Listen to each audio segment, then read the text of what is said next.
Welcome to the Site Cabin Podcast, episode 1. The induction to the site. The induction to the site. Yeah. We're finally here. It's taken us quite a while to get here, I suppose, hasn't it? Really? Can I just say something? You're dressed okay. I'm dressed okay. Yeah. Well, so we basically agreed that we'd come dressed. See, I thought this was about the site cabin. Yeah, it is about the site cabin. So I've come dressed appropriately. You've come. I suppose. Actually, you've come suitably dressed, and me and Jake haven't really. Come Dan, dressed. you've not been on a site for 3 years. You're a pencil. Yeah, Dan, actually, when was the last time you were on site?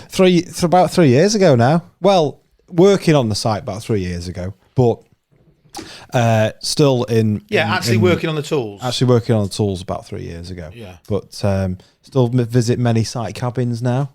And as you have done yourself in the past. Yeah. So, Jay, when was the last time you were on a site?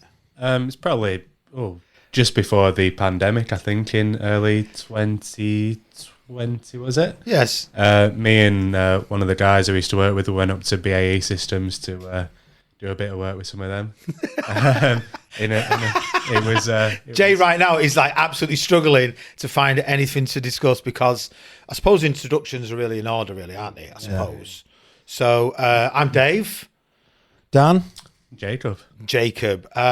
So why are we doing this? What's the idea behind the Site Cabin Podcast?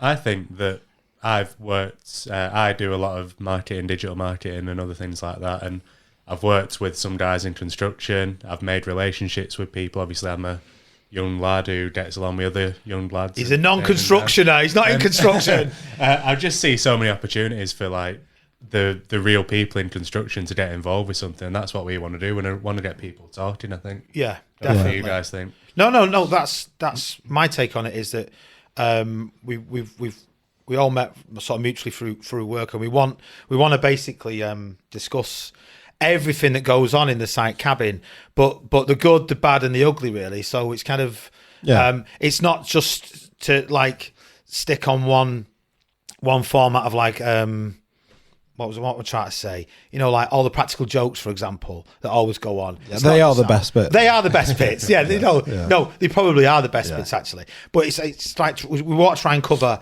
all aspects because it's a very male dominated area, isn't it? It's a very kind of, and us men don't really talk about stuff, do we, ever, basically. So there's a few of us in the room now, and we'll try and draw some stories out. Danny? Yeah, no, I'm glad we want to tackle some issues. There's a lot of different things that go on in the site cabin and on construction sites in general. Like you both said, there is some serious subjects we'll get into further in more episodes.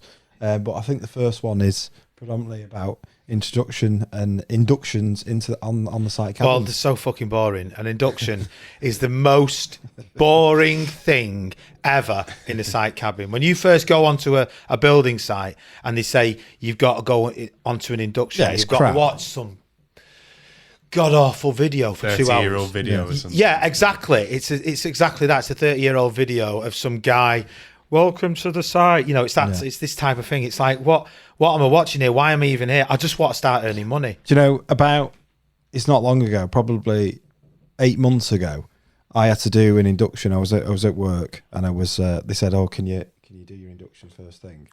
And when I sat down on it, they got a CD out and put it on a DVD player. Nice. In the site DVD cabin. in the cabin. Yeah, but you remember the old remote ones? Like you could have like the little plug-in DVD player. I can't remember the last time I saw a DVD.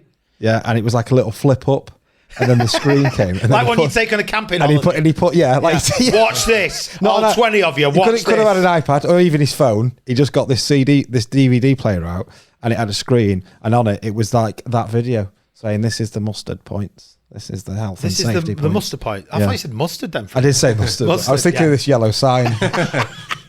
But this is the health and safety point. It's the most boring. It's the most boring part of induction. Sorry, Jay. Of us starting out on a site, it's the most boring part.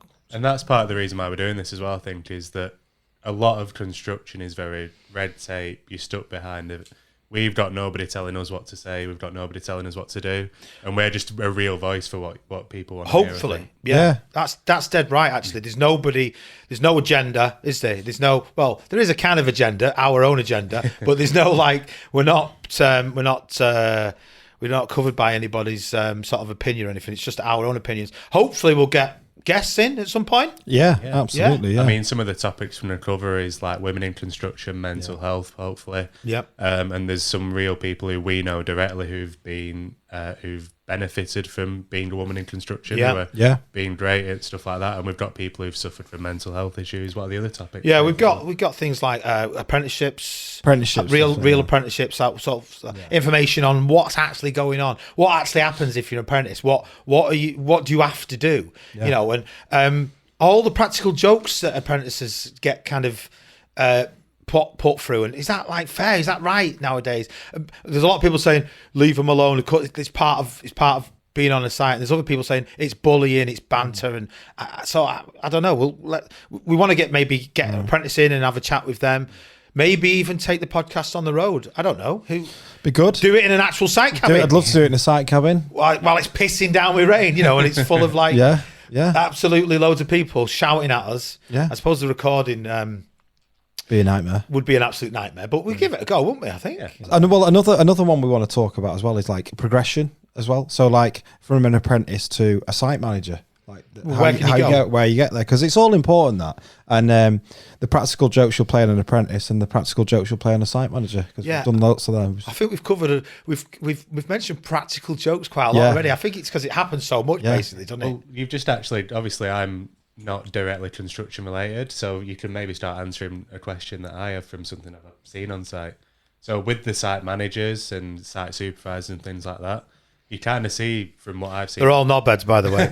Yeah, most of them are. Oh, that's part of what I want to. Every single construction worker. Sorry to interrupt you, Jay, but every single construction worker thinks that his site manager or his site supervisor is an absolute knobhead. And can I just say, if you're a site manager listening to this right now, I promise you right now, all your lads and all ladies that are working for you right now, they're sat in the site cabin going, "He's a right dickhead. Yeah. He's doing my head in." What they're saying is right, but unless you get that one who you book in an extra square meterage and he doesn't notice, and he doesn't bother. Yeah, he's all right. Or he lets you have an extra 15 minutes of brew time or whatever. Yeah. Well, that leads me to my question, really. So there's two kinds of site managers that I've kind of seen. There's the guy who's worked in construction for 30 years, he's been taught by his dad, he measures stuff with his hands and his fingers. Yeah. And then you've got the flip side where you've got the uni graduate who measures stuff down to them. And nightmare. Is there surely not some kind of balance where they're nightmares? They're the worst. Yeah. They're the worst. They've just come out of uni,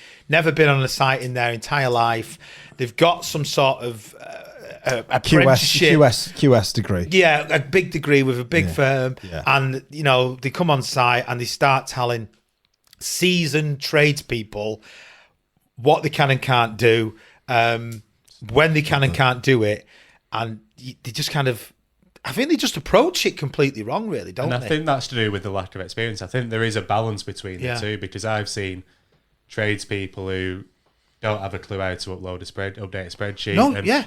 Then you see these guys who don't have a clue how to talk to a tradesperson. Yeah. I think so. I think from that, I think me and Danny are the trades in this relationship. Me and Danny, and you're probably the clever one.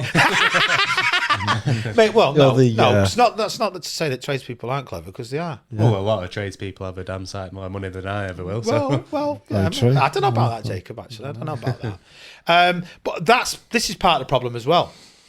Tradespeople dress like that, okay? Yeah. So they dress like that. They look shitty, they're covered in... They look like crap. What is this, Danny? Is this silicone or something? This is silicone and filler and foam. This is years of work, but it's also... wiped onto your finger. If you notice, I've only got a T-shirt and it's fleece lined. It's fleece lined, I like it. That's... so if you cut into it, it won't cut my arm. Why would you cut into it there? well... Because if you're chopping away, you're doing something, you're leaning on something. That's the main point where your arms are. So which trade do you work in then? Joinery, the best. Well, that's debatable. Yeah. So a lot of, in fact, talking about site cabins, progression and stuff like that, a lot of joiners actually do tend to go on to be like foremen, and that's why I think most of them are not bets. No, they do. You're right. But a lot of foremen on sites actually are from a joinery background. Yeah. It's never really made sense to me because I'm not from a joinery background. I'm from a different background. Maybe you could guess in the comments if you want to guess what background I'm from. Maybe. Well, obviously you both know. I know. I think the only thing that I know about Dave is he's gone through quite a lot of pens in the past 3 years. Yeah, oh yeah, last few, yeah. No, I have gone. I've been off the tools now for about maybe 12 years or so. So I sort of served my time as I know you have, which I think gives me the ability to be able to talk about all the goings on in the site cabin and whatnot.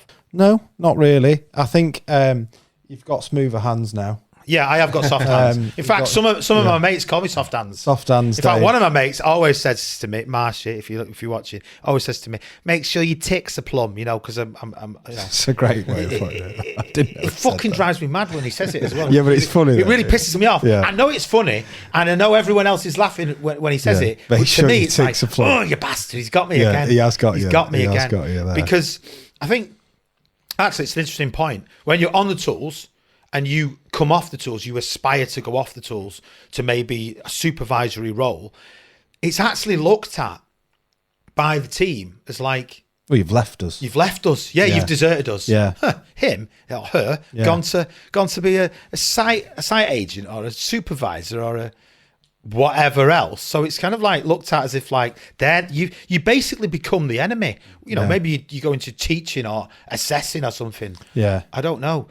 That's one of the things, like, I've not been in too many site cabins. I've spent enough time there to realise what's going on. But obviously you've got the people who serve the food, you've got the people who do the cleaning, you've got the tradespeople. Do the supervisors eat in the site cabin? Do they get involved? No, not really. It's a great question, actually, that, Jay. Not really. No, they're all knobheads. They all just sit on their own. They're predominantly in the site cabin. It's the people working on the site, the labourers, the different tradesmen and women. You don't get any sort of office-based staff or management staff because on some of the big sites, obviously, what you've got to imagine is that there'll be a group of cabins. Some of them will be the site manager's office. Then there'll be a canteen, they call it really now. Yeah. Whereas predominantly we'd always call it the site cabin. And I mean, we've been in so many in the past. The thing is about site cabins as well. They've this sounds boring, but it's actually true. But they've like got better over the years because when I first started out, the site cabin was also where the materials were stored. Yeah. So you had your dinner literally on a cement chair. You'd make out of cement bags or plaster bags or whatever else. So nowadays they've got like running water in them and actual real toilets. That's what I mean. The last one I went in, I got a full English breakfast. So Exactly. Yeah, so it's all changed now. But going back to your other point about do the sort of it's definitely like a them and us sort of situation. Yeah, it is. There. Yeah. And I think maybe we're being a bit too harsh on some supervisors because we obviously want to include everybody within this podcast, don't we? Maybe we should get one day. Maybe we should get a site supervisor on and get it from their point of view. See how he feels. He might be thinking, or her, Daniel, or her. They might feel left out. Yeah, Yeah, we could do an episode on that. What we want to promote. Everyone's welcome in the site cabin, aren't we? And yeah. I mean, I'll tell you one story right now. So we was once working on a school in Manchester. I'm not going to say what school it was, but it was a big extension, and it was in the middle of a really huge heat wave in Manchester, which is unusual for Manchester. It was fucking sunny in Manchester, but it was in the middle of this heat wave, and it was that hot. We literally couldn't work. So we made we put like some 8x4 ply sheets over this wall to create some shade because there was just no shade anywhere. We went to the shop and we did. I was going to say we got some ice creams, but what actually happened is our labourer Gary stole a pack of ice lollies because he didn't have any money. He was skint, so he stole a pack of ice lollies, brought them back to the site. We sat under the shade, and we all sat under the shade eating these ice lollies. The site supervisor came round the corner. He was like, "Guys, what are you doing? Are you not working?" And because we were all so wound up with the heat, and it was really horrible actually, we just said, "Shut the fuck up, sit down and have an ice cream." And he did, because I think he was more scared of us than. So he had ice cream with you. Yeah, he sat and ate ice cream with us, but the reason I'm telling the story is there is a serious end to it, because something happened with one of the lads' cars, and he started like picking us up and dropping us off because we couldn't get to the job, and through that we ended up in a really good relationship with him, and he was sort of telling us about how he tried to kill himself, his wife had left him, and all this sort of stuff. So, you know, I'm laughing at that. I shouldn't really be laughing at that, but you know, got to be careful. Yeah, like with you don't know what they're going through. You don't really know who you're speaking to, and you can have an opinion of someone based on maybe their job role or something. But actually, you know, be nice, really. I suppose. Well, usually they probably have someone above them telling them what to do. Yeah, they'll be under pressure. Absolutely, yeah. Jay. On that same job, a few weeks later, his boss came on the job, and another group of bricklayers that hadn't been paid, they came onto the job, and they beat him up. They beat the owner up because I can't say the name, but they beat their owner up because he'd not paid them, according to them anyway, or not paid them correctly. So I mean, fair enough. It's often construction in general can pretty brutal. It can be brutal. It can be like the Wild West. Yeah. You know, it can if people get ripped off, and you see these videos on YouTube of like these guys in. I think there's one in Liverpool a couple of years ago. In the Travelodge, wasn't it? Yeah. He didn't get paid. Like he was down 500 quid or something. I remember him shouting, "Fucking give me 500 quid" or whatever it was, and he wrecked. He got in a mini digger and he absolutely wrecked the whole job. I mean, it's funny, but it is funny. But sorry, I know I'm talking a lot here, but the reasoning behind that is he'll have kids. He's got bills, kids and bills. He's paying if he's building it correctly and it's been agreed with the customer. There is always that bit of builders and tradespeople ripping people off, and it does go on. I've seen it, but there is also the other story where clients and owners of companies rip you off as well. So. Yeah, people need paying. And also, there's more than one occasion, there's loads of occasions where there's unqualified people that go onto a site, start working, they sit through the boring induction, and they start working, and then they're like... Ain't got a clue. They ain't got a clue, the work shit. That's another thing we can talk about in another, like... CSCS cards. CSCS cards, yeah. What's all that about? Are they worth the paper the plastic they're written on, or are they just a money-making scheme for like... the construction card certificate scheme, whatever it's called, just to get people through, to get them on site? What is it? I think it's 25 quid or something every 5 years. Yeah. You've got to renew it. That was never about when I first started out. No, you just went off your reputation. Yeah, I mean, I don't know what the quals are like really, but anybody can kind of look to try and do a qual, even where they could. I'm not saying it's an easy qual to pass, whatever you want to do it in, but there are some people who are really good at blagging.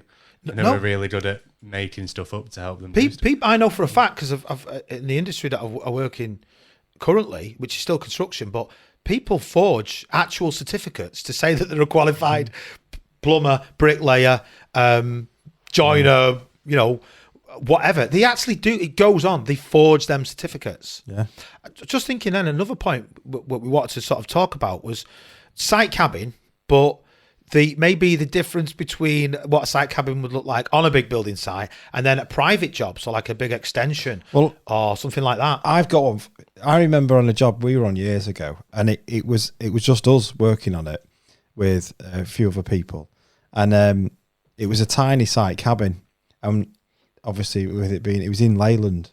Do you remember the job? Leyland. It was during the 2008 Olympics, right? And we got rained off a lot. But because it was in Beijing, it was obviously the time difference. So the Olympics was on in the day. So basically what you're saying is you sat in the cabin every day watching the Olympics. Watching the Olympics. Absolutely brilliant. I got paid for it. Who brought the TV in then? That was me. I brought the TV, and we used we couldn't get a proper aerial, so we got a coat hanger. Shoved the coat hanger in the back of the TV. In the back of the TV. Brilliant. Out the site cabin. And the best bit was the site foreman. He ended up watching it with us. Did he? Yeah. He was like, "Oh, it's and it was used." We watched not Usain Bolt. We watched a few of the Olympics that night, at that day, and we ended up watching loads of them because we kept getting rained off. Absolutely fantastic. Yeah. I think that's the same job. Actually, I think that's probably one of my very last site jobs. Yeah, I think it is. But that job, if I'm correct, we went in on a Friday, and we got a message to say, the company's disbanding. Yeah. Get to the bank quickly and get your checks and cash your checks. And when we did, and we got to the bank, we literally arrived at the bank. I'm not kidding. There was about 30 other guys there, all in construction wear. Same company. Absolutely shitting themselves, thinking, oh my God, if I don't. And every one of us managed to, I think, were we one of the last people to cash our checks that day? It was in an NatWest bank. And the bank manager was like behind the counter, and they're all like, it was all like, can we give them the money? Can we not? It's like that scene in It's a Wonderful Life when they're all cashing the checks. It was like that scene in It's a Wonderful Life. I want my money now. I want my money now. Yeah. It actually was. Because the company was going bump. Was that the reason you left the tools, or was it a gradual kind of... Well, it kind of, not the main reason, but one of the reasons why I left the tools, basically 2008, as Danny said, and there was just no work. It was absolutely terrible. It was like dog eat dog. You know, you'd go on a site and say, I can do it for this amount. Someone would come on within half an hour and say, I can undercut him and do it for this amount. It was absolutely dog eat dog. And to be honest, I saw an advert for a teaching position. You know, kids, mortgage, family, all that sort of stuff. What else? I didn't have anything else. I couldn't do anything else. I didn't know anything else. Yeah. So I left the tools to go and teach what I'd been doing as a trade. Luckily for me, I'd done an apprenticeship, so I had my qualifications to be able to get the teaching job. So that's why I left the tools in a way, really. But why, if you were on the tools now, why would you leave now in 2022? I think there's always a case for leaving because physically, the physicality of the work, you know, you've just had enough physically wise. You've had enough of the weather, the cold, the kind of like the harshness of the job, because it's great. I'm not trying to put anyone off construction at all. I'm really not. It's brilliant and it has its fantastic benefits, but it's also really, really hard job.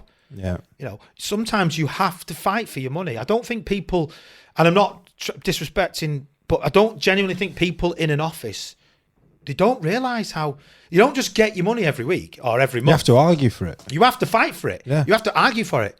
No, I've built that wall. I should be paid for it.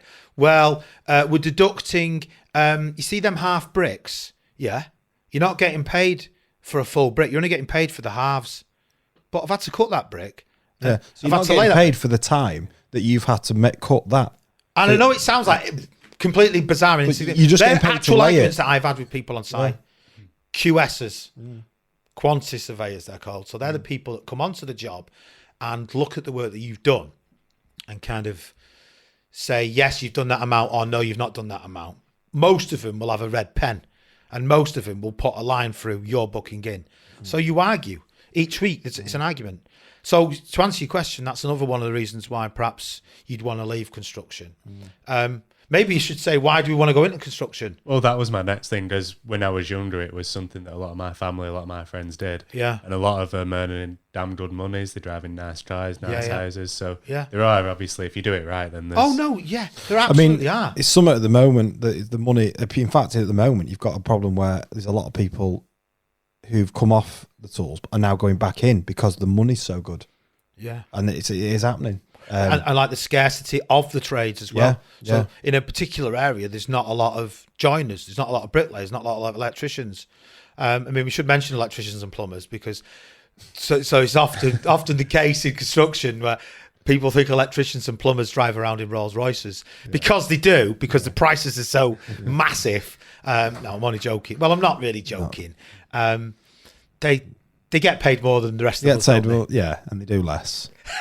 And they work inside where it's nice and warm, don't they? Do you reckon they do less, really? No, I've got in fact, I'll retract that statement. I've got a very close family friend. Yeah, we've got good friends. Who we know, and family who are in those trades. Yeah. And another good topic for maybe the future would be cash, working for cash. Yeah. What's the situation there?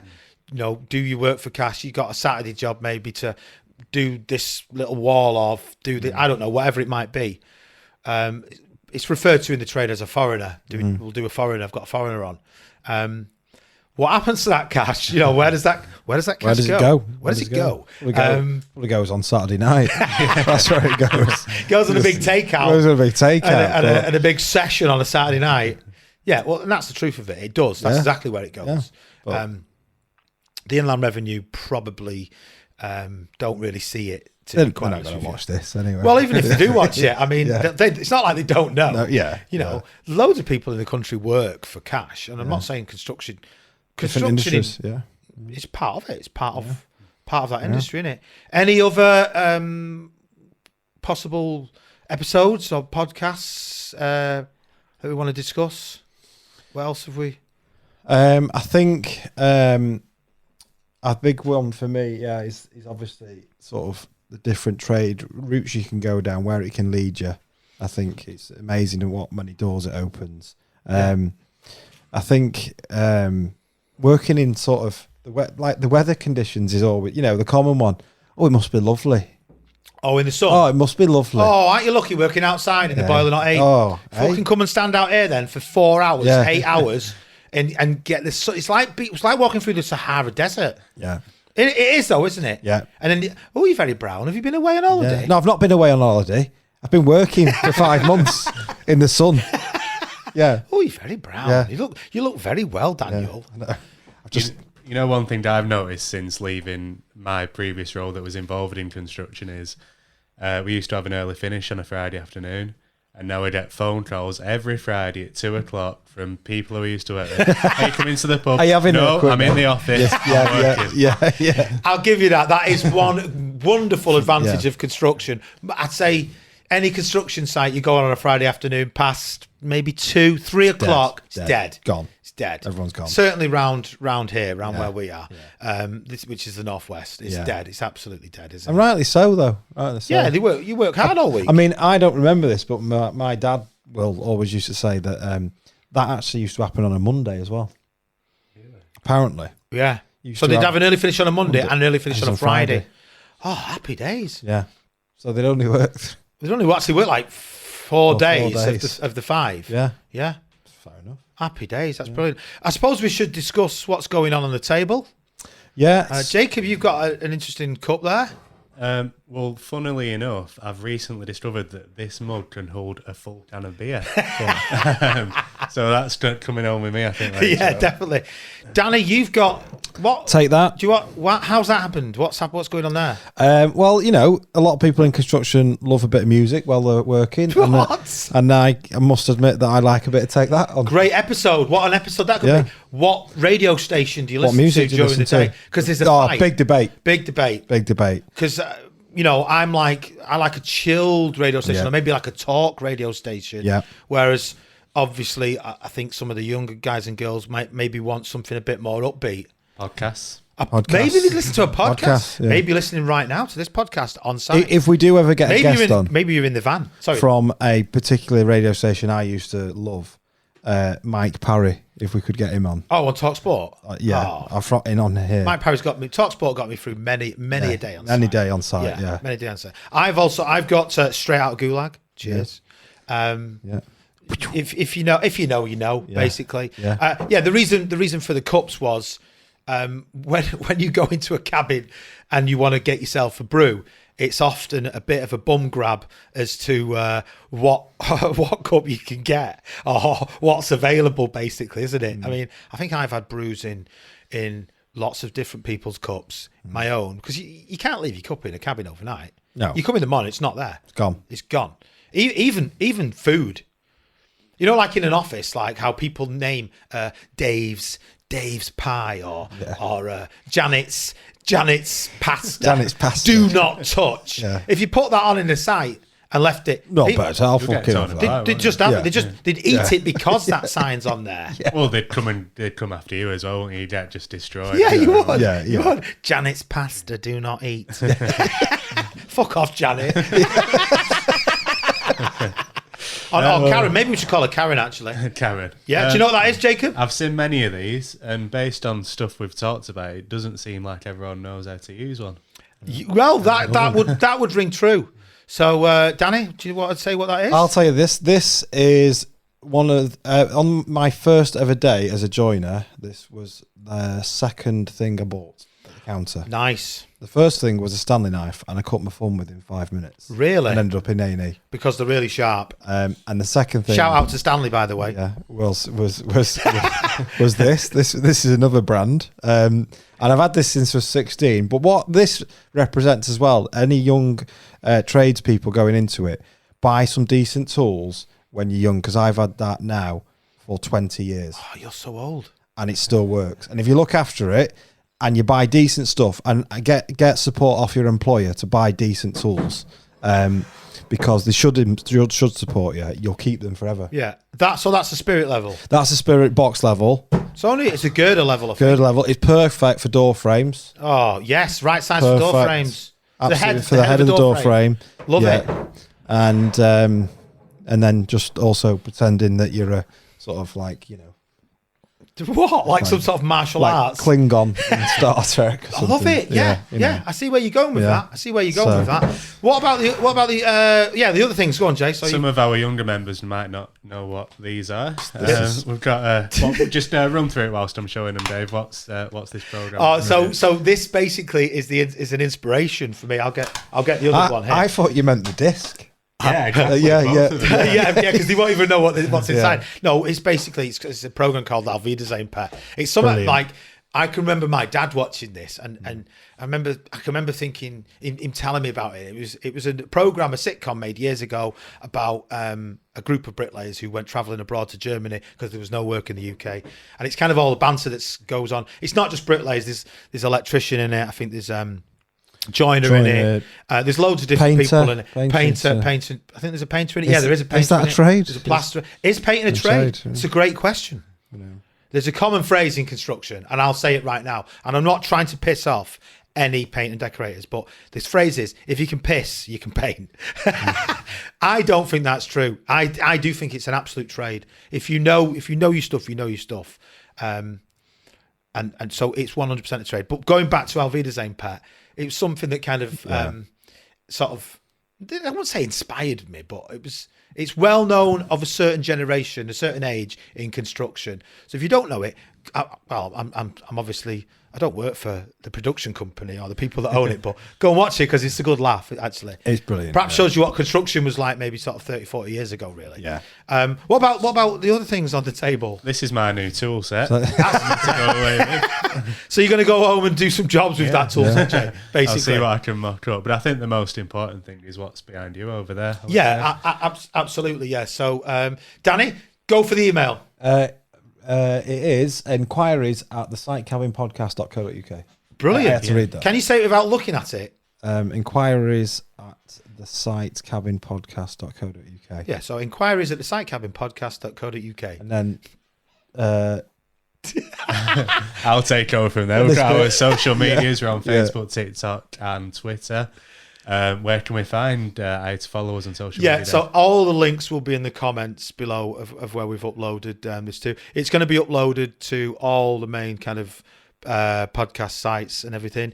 I think we're just about done for our very first episode, aren't we, guys? Yeah, I think anyone who is listening, if they've ever got any ideas they want to put in as well, anything they want to talk about. Yeah, absolutely. Leave a comment. What do you think we should talk about? Maybe do a share. That would be great to start us off. And subscribe to us. You'll see everything that we're doing. Get to us on social media. Yeah. And then just find out what we plan to do in the future, because we've got a lot more to come. Yeah, we've got a hell of a lot to come. We're really excited. We're really looking forward to the future with it.